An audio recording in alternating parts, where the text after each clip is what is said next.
Homestead?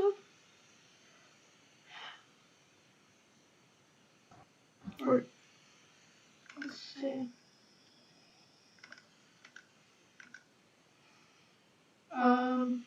Getting things started. Sorry. I'm figuring things out right now. Okay, it's up.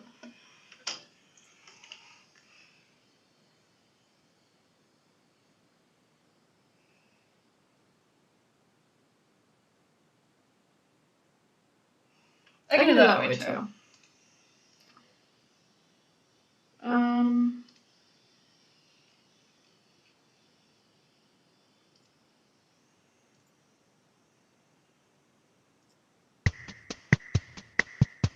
What?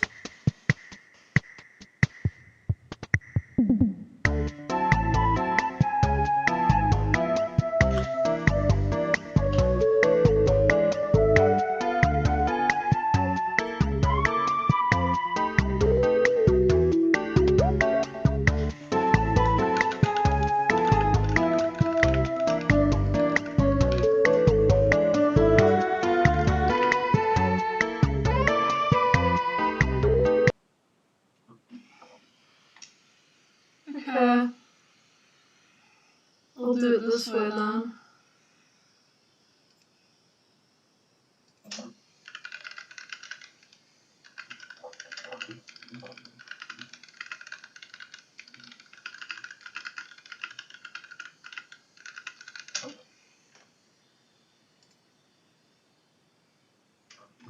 Okay.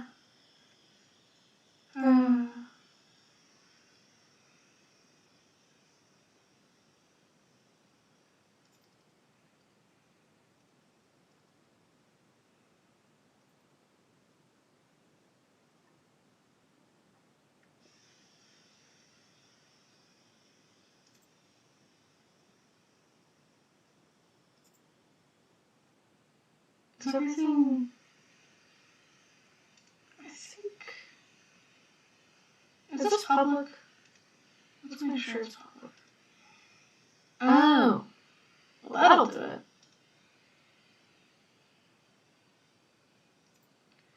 How do I... How do I make it public? Sorry. Ah! I can scroll down.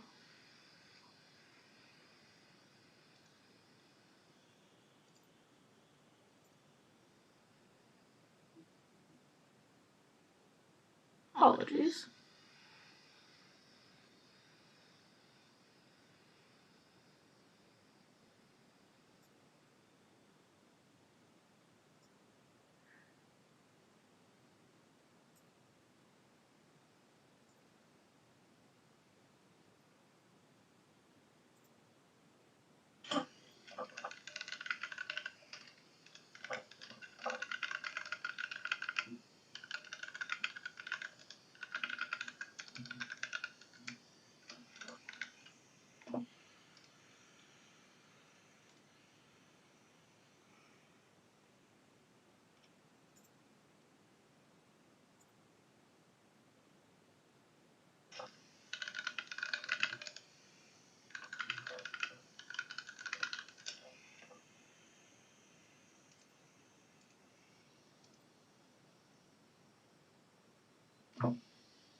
Test. Hi. Okay, so wait. Okay. Cool. Mic check worked. Are you the viewer right now? I'm switching between. I mean, this is live, so I should probably stop goofing around. Quit horsing around. Okay, can you stream in Discord too? I don't know if that's possible, but I can stream the slides. Yeah, I can figure that out. Is that's the slides? Yes? No, yes? Is it sharing? No. Oh no, hold on. How do I do that? Share screen. Did you? That didn't work? I clicked it like 3 times.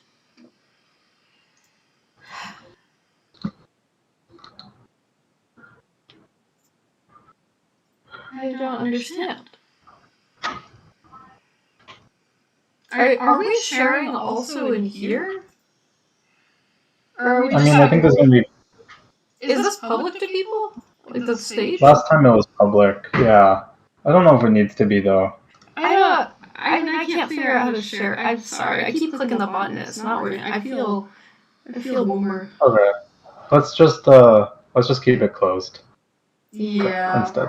I mean, yeah. I think we just keep it closed. Okay. Just give people general instructions on how to get in here in our like internal chats and. Okay, I'll link it. Okay, you're able to hear yourself on the call or on the thing, right? Yeah, I did. I muted it so I stopped hearing the echo, but yeah. Okay. No, I just wanted to make sure. Okay. I'm gonna leave the stage for now. All right. Thank you.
Yay!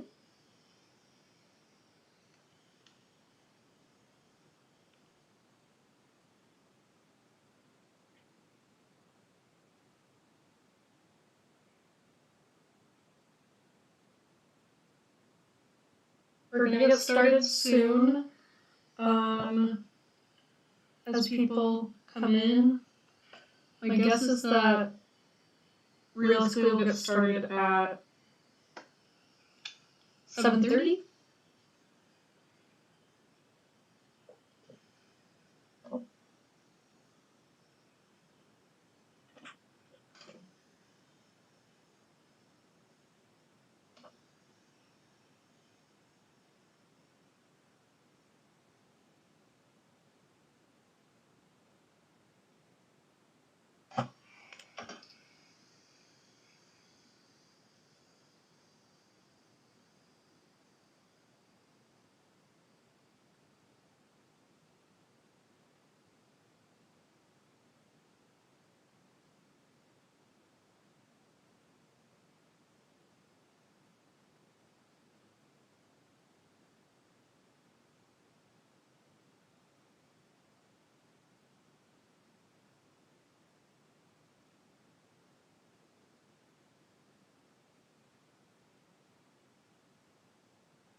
Alright, can everyone hear me? I just want to make sure that I've got everything set up right here.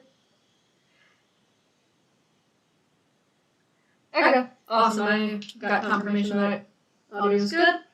Thank you so much for playing UIUCTF 2025. This is our wrap-up session where we're gonna type some loose ends and we're gonna talk about some of the challenges you wanted to hear about. So first off, of course, thank you to our sponsors, Trailbit, Zellic, and Google Cloud. This event could not have happened without you, so thank you. There's echo. I don't know.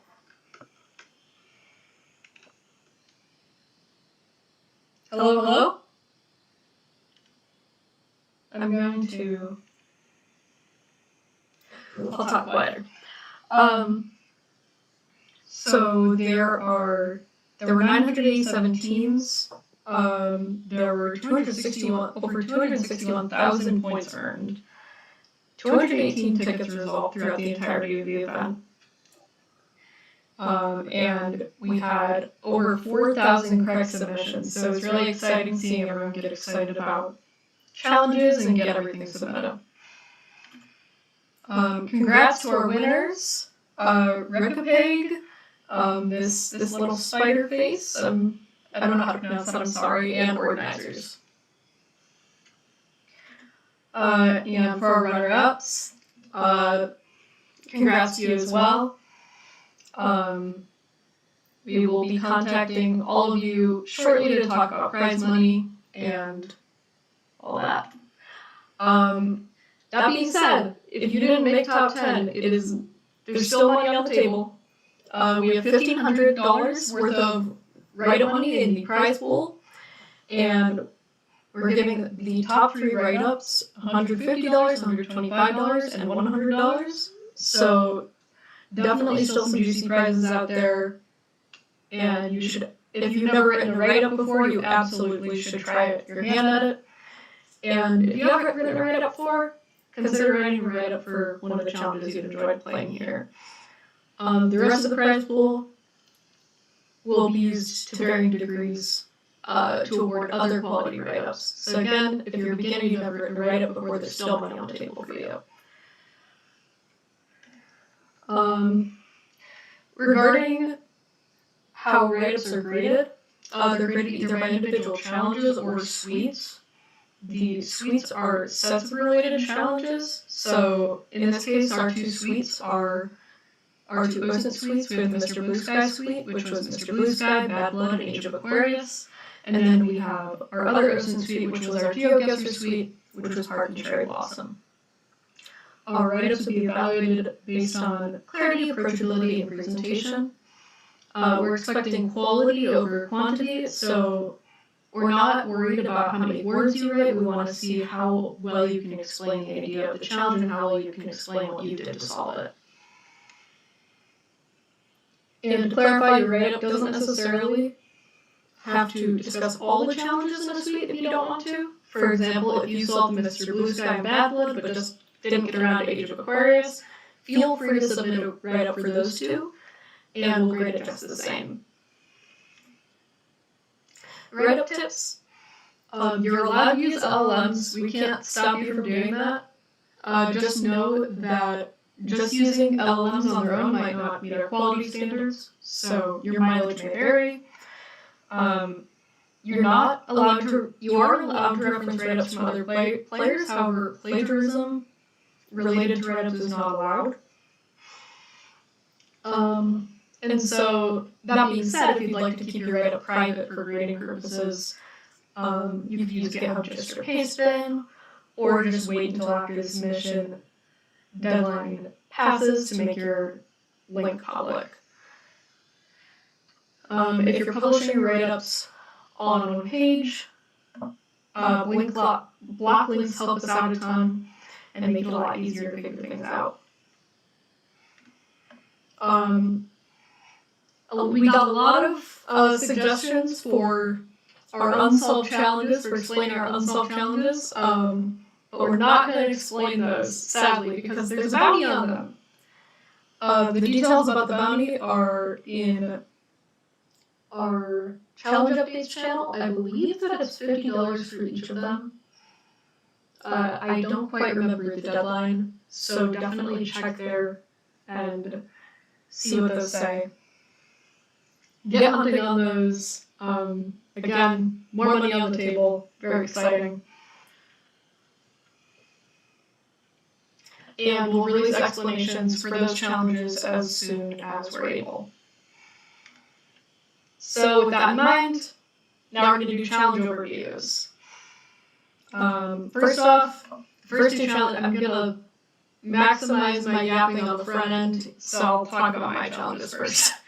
A lot of you asked about Age of Aquarius. I'm going to start with Bad Blood just because that kind of goes into Age of Aquarius and that's helpful a little bit.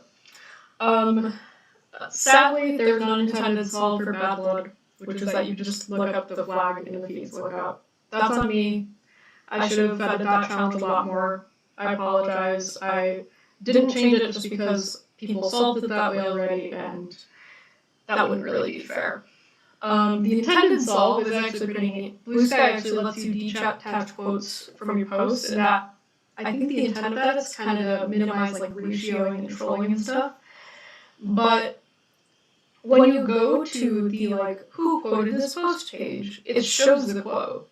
And if you were to look in the network tab of that quotes page, then the actual user still shows up that made the quote post. And so that is how you'd be able to find the 16 Degrees of Scorpio page if I did not mess that up.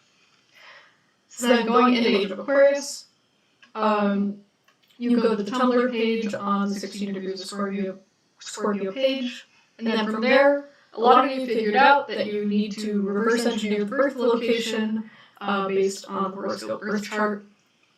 The minimum amount of information you need to really do that is Sun, Moon, Saturn, Rising, and Midheaven sign. Most of what you need is in the birth charts. I believe Sun, Saturn, Rising, Midheaven are in the birth chart.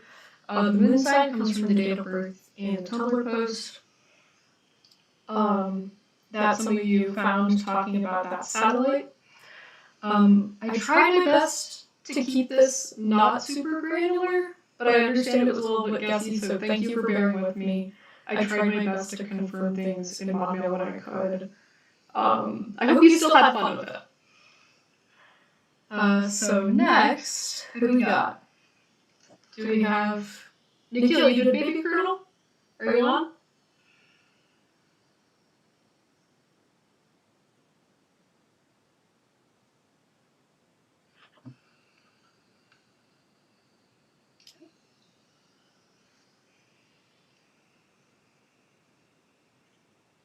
Hello?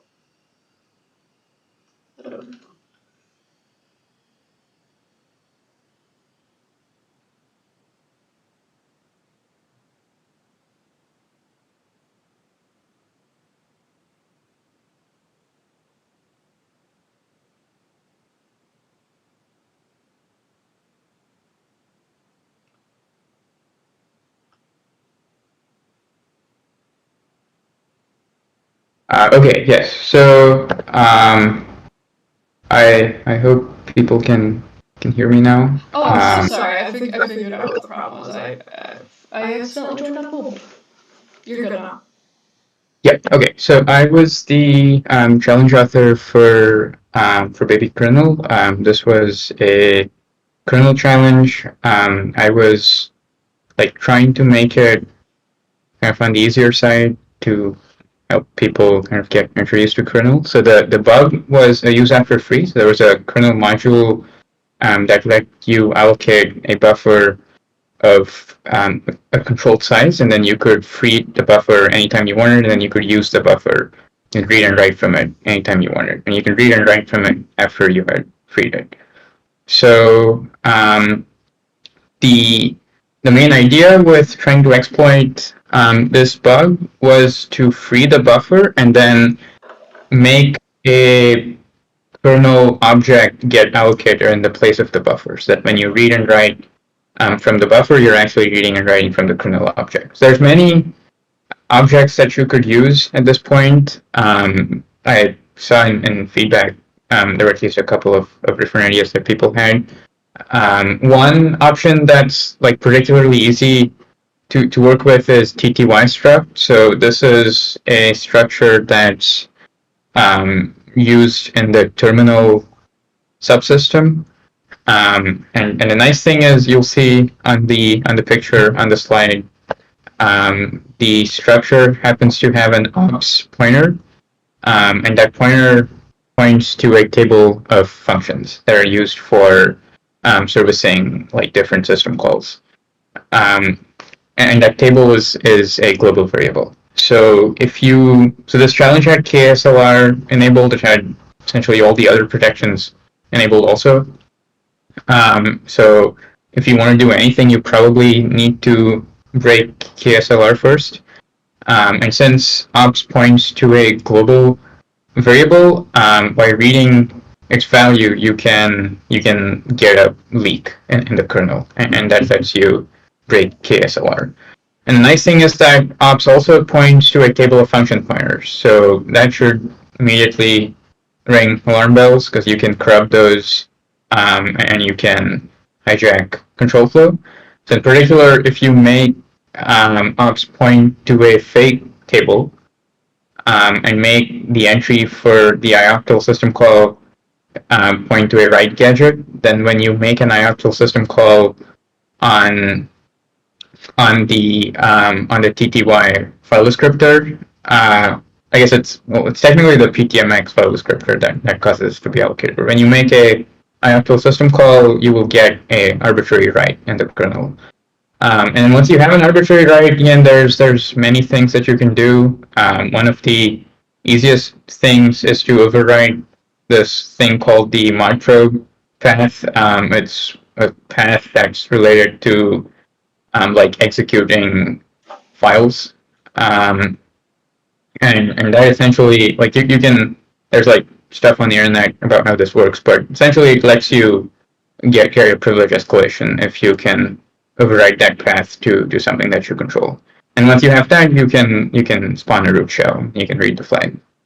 So yeah, that's all I had. If you have like any questions, you can always ask in feedback.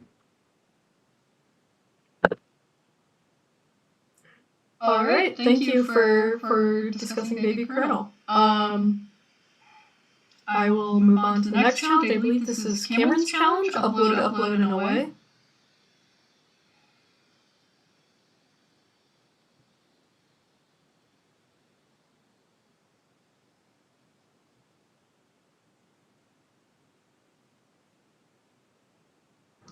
Hello? Hello. Yes, we can hear you. Alright, someone in the chat say if they can hear me before I start yapping about web challenges.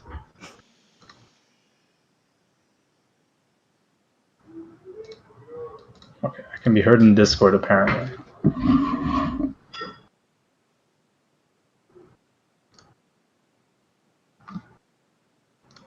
Let's just hope for the best. Alright, so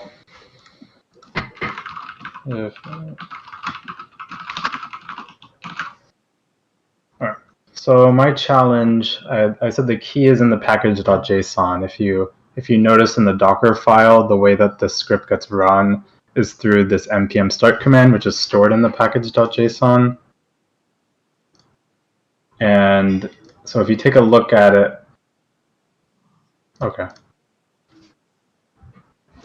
I'm good. So if you take a look at this npm start command here, it runs tsc with the w flag, which means watch, and then it runs nodemon on the index.js file. So what that does is, since this is an upload script and it doesn't check the file type, you can submit .ts files to the uploader, and then that tsc watch command will compile any TypeScript you submit. And on its own, that wouldn't be that useful because like just compiling TypeScript doesn't run anything, so there'd be no way to actually figure out what happens with the TypeScript.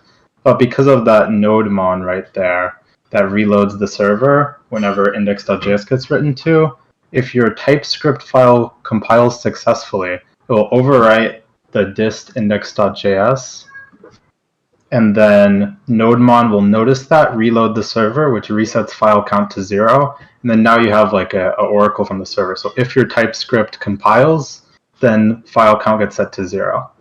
So then the solve is to write a TypeScript script that will check either a single character or will look for like a portion of the flag, like a prefix if the flag is correct. And then if it's correct, then the server will restart, flag count goes to 0, and you know that you got that portion of the flag correct. And from there, you just brute force. So pretty simple, but the actual solve is nowhere in the code. It's in the npm start command. So that's why it might be a little tricky for people to realize what to do with this challenge. So I hope you all enjoyed it. Thank you.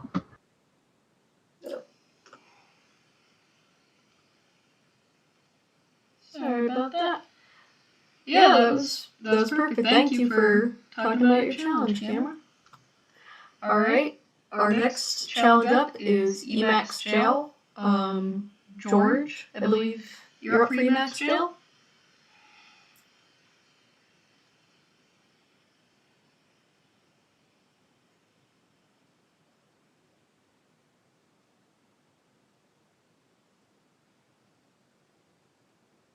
Okay. Hi. Hopefully you guys can hear me. Yeah, so this is Emacs Jail. This is a very rough harkening back to Vim jails we had at UIUCTF 2023. But basically the premise is Emacs will execute a function that you give it. The caveat is there are no parentheses allowed. So kind of the first intuition is you don't want to just give it a symbol of an existing function because nothing really does quite what you want.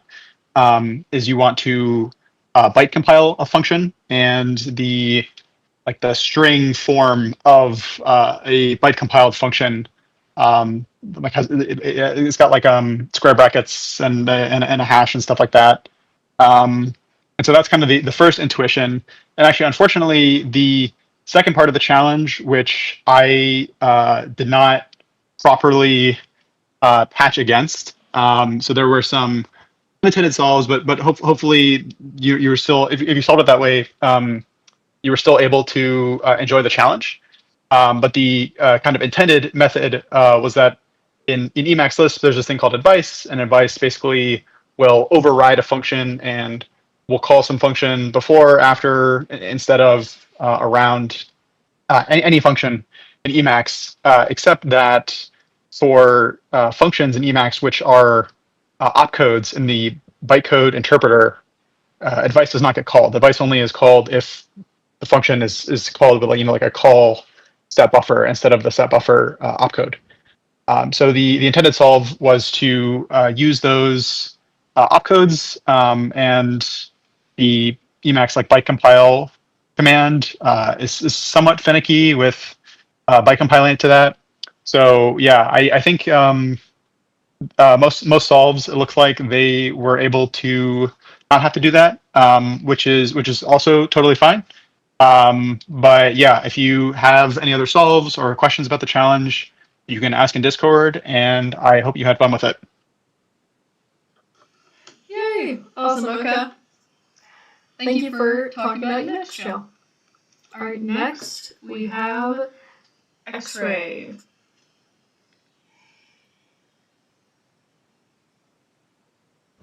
Alright, so well, for this one, I was intent to make a easy level forensics.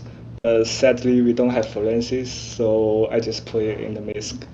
So basically, my intention solution is that you print out all the I/O operation.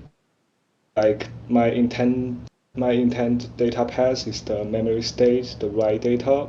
So you can checking for the register writes. And yeah, basically that's it. Cool. Thank you for your explanation. Alright, next we have a damaged sock. Right, for this one, well, it's based on my custom implementation of the hardware.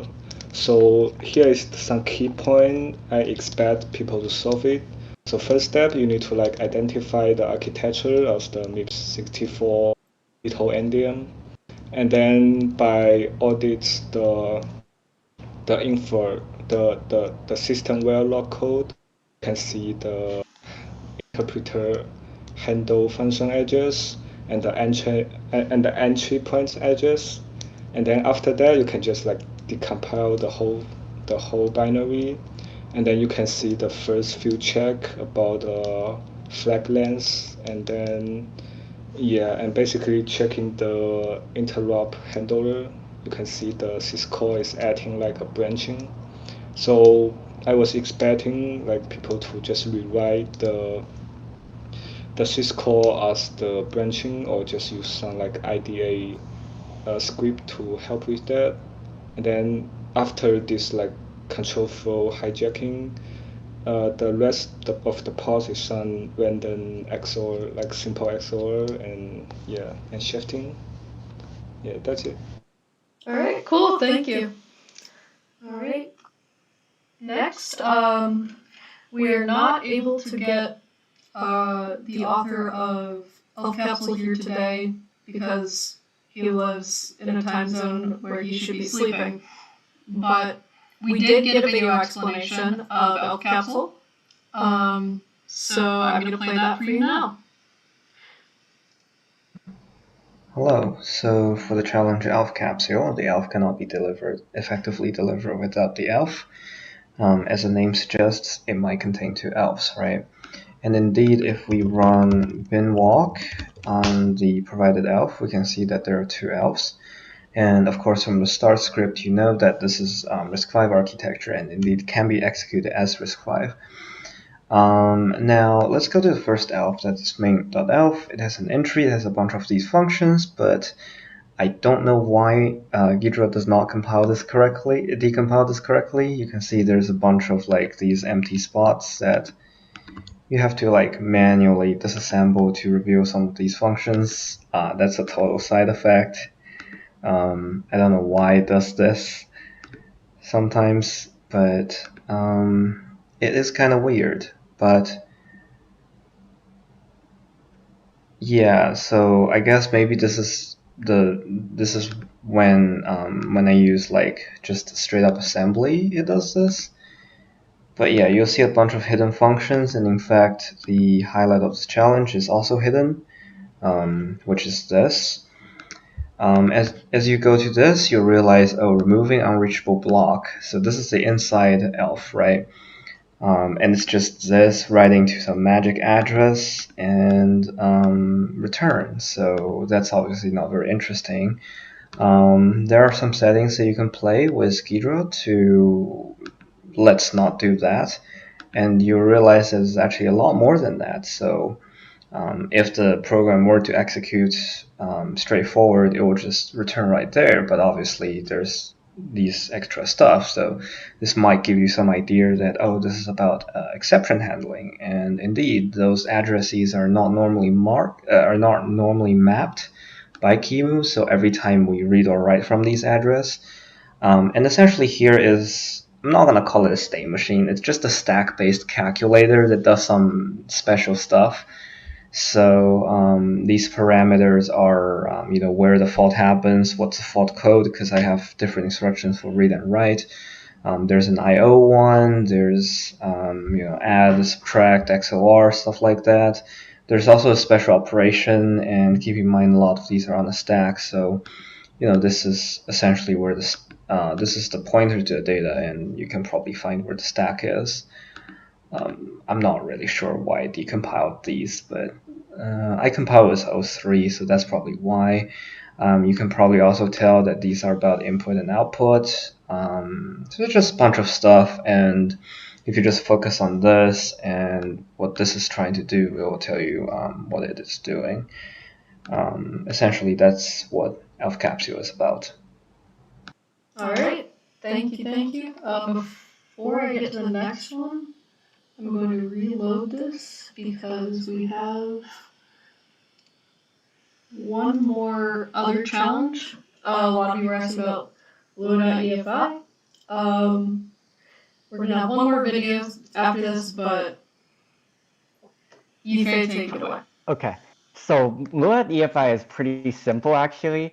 what you actually do, the exploit is actually like I linked in the hints that you get it from the GitHub gist, which gives the arbitrary code execution in like arbitrary code execution through Lua.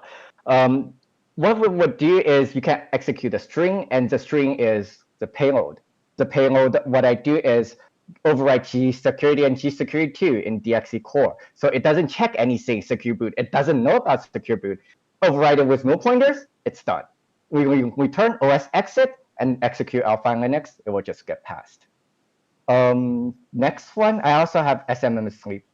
Next slide. Gotcha. SMM sleep is also like there's no write and WX protection, WX or X protection, and SMRAM is unlocked at PEI because when CPU goes to S3 sleep, everything resets, including the SMRAM lock state. So like you make it overwrite itself, and then use the overwritten payload of in S3 resume PEI to overwrite SMRAM and install the payload, profit.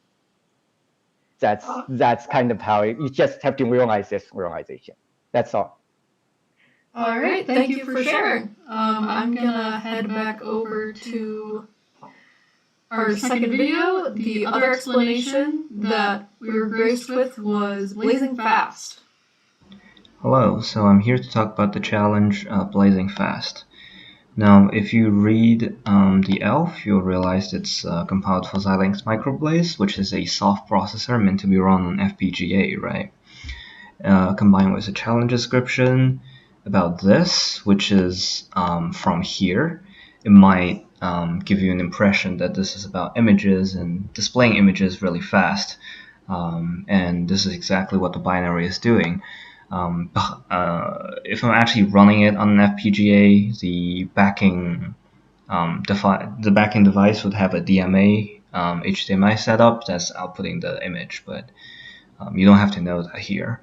Now, if you just scroll through this binary, you realize that it's really, really big. You can see that here it's all like the same couple of characters. It's all the same. Everything is kind of similar, right?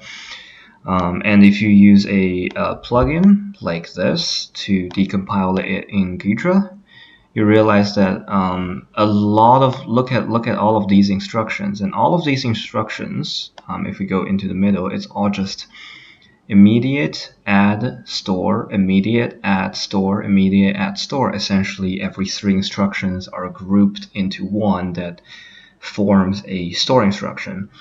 And this essentially is just the image. Now, to make it, I guess, less easy, I am storing, I'm generating some garbage data, and I'm reading the 2 images that I have in the beginning and in the end.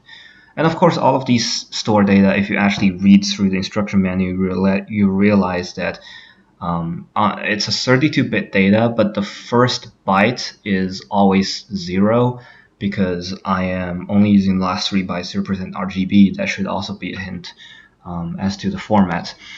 Now, in RO data section, I did not even bother to essentially obfuscate the address that I'm reading from. So you can find 8200, 0000, and 82266900.